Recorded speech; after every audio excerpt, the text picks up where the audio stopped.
that make their life even more difficult. And these post-surgical complications can include what is normally classified as like health issues, so like pneumonia or deep vein thrombosis, and there's 27.5% of amputees experience at least one major post-surgical complication. But what's more important than all of these post-surgical complications in terms of quality of life is phantom limb syndrome. Okay, so what is phantom limb syndrome? Well, post-amputation, about 8% of patients have residual proprioceptive feeling, or the amputated appendage was removed.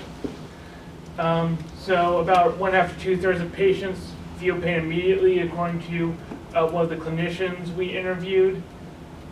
And one interesting thing he also told us, in the hand in particular, sometimes when a person has their hand amputated, they can still feel their nails digging into their palm. And in the legs, this can present as cramping or clenching pain. Oh. That's you want to. So that's this video is of someone having a cramp in their leg, or like a Charlie horse in their calf, and this is what is kind of like the equivalent, or what they say it feels like, is like when you have a Charlie horse in your leg. So, how does this pain in the non-existing limb manifest itself?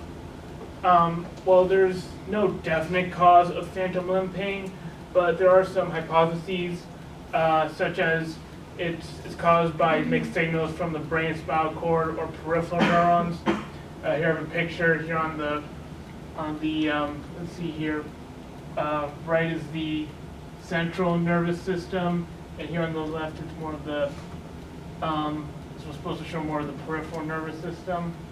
It can also be caused by lesions on these nerves that are caused either when it could be caused when the amputation occurs. Severity of pain is a major factor to determine the type of treatment. Okay, so how do we tell how much pain the patient's in? Well, there are several ways that kind of are related. One way is the adjective rating scale.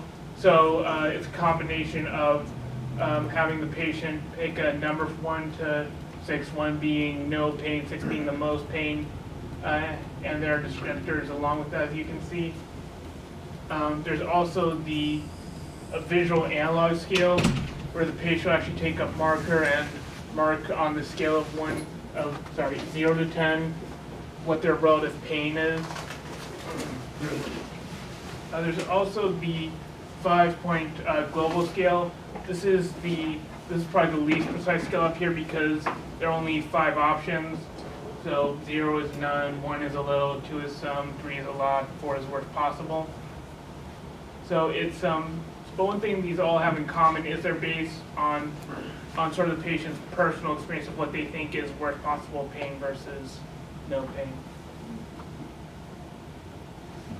So we also wanted to look at what some of the treatments for phantom limb pain are, and to do that we wanted to compare the various treatments offered from various sources. So we looked at, in the first column, that's a physical therapy business, the second one is a medical textbook, and in this last column is a hospital protocol.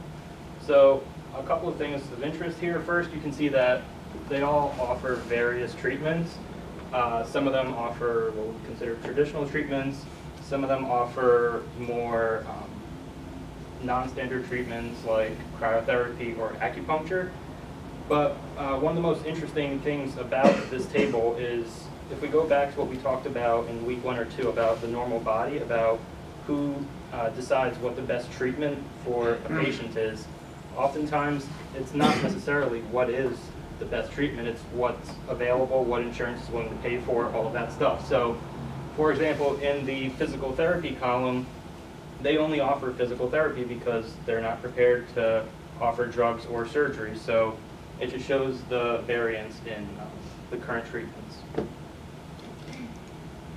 So virtual reality as a therapy, so defining virtual reality is a three-dimensional computer-generated environment. So it's basically when a person interacts with their different myriad environments, and it is helping them immerse within an environment, and it basically manipulates objects, and they can perform different series like racing or like video gaming, so any of those that can actually really help.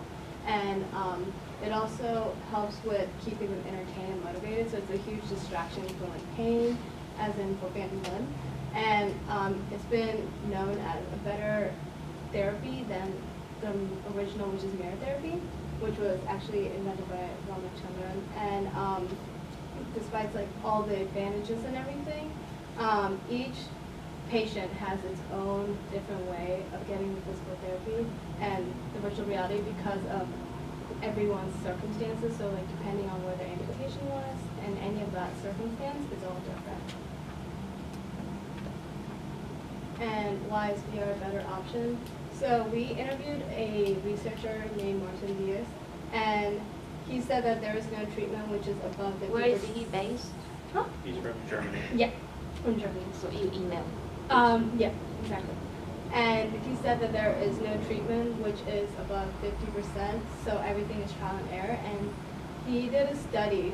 Well, first it also considers a lot of the age, the health status of patients, the cost of amputation, as I mentioned, and the current stage of rehabilitation.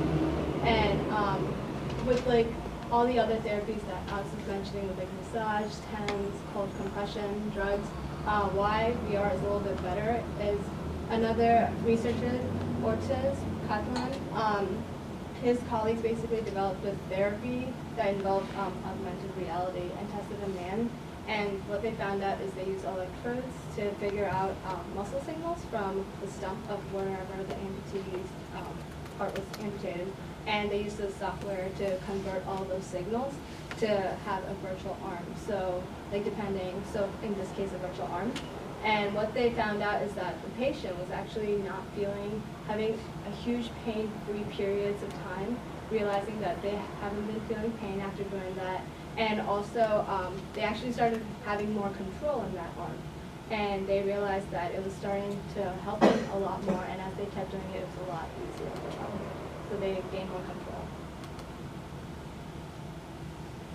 So when it comes to standardizing this kind of a treatment, there are three kind of aspects that we wanted to look at. But we focused on the treatment aspect because we were able to get in contact with physicians who were using this, as well as the researchers who were analyzing how this process was working. And we decided that we wanted to look into how to adjust or how to make a software so that it was best fit for treatments. Because like I said earlier, it's a diverse population, so there are complications with having such a diverse population.